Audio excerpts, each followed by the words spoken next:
एक कातिल में है। नमस्कार, माझे नाव सिद्धांत प्रवीण गायकवाड, इयत्ता तिसरी। अध्यक्ष महाशय, पूज्य गुरुजन वर्ग आणि येथे जमलेल्या माझ्या बालमित्रांनो, आज मी भगतसिंग यांच्याविषयी बोलणार आहे। ते तुम्ही शांतपणे ऐकून घ्यावे अशी माझी नम्र विनंती आहे। भगतसिंग एक भारतीय क्रांतिकारक होते। भगतसिंग यांचा जन्म 28 सप्टेंबर 1907 साली पंजाब प्रांतातील लालपूर जिल्ह्यात बंगा या गावी झाला।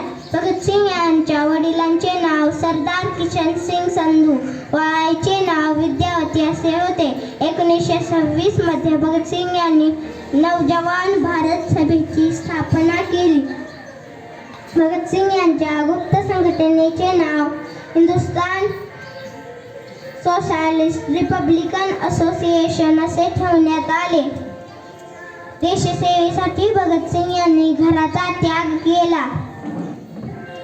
23 मार्च 1931 रोजी भगतसिंग राजगुरू व सुखदेव यांना इंग्रज सरकारकडून सॉन्डर्स या नावाच्या हत्येच्या आरोपाखाली फाशी देण्यात आली। फाशीचा दिवस म्हणजे पुण्यतिथी दिन हा शहीद दिन म्हणून साजरा केला जातो। एवढे बोलून मी माझे भाषण संपवतो। जय हिंद, जय भारत।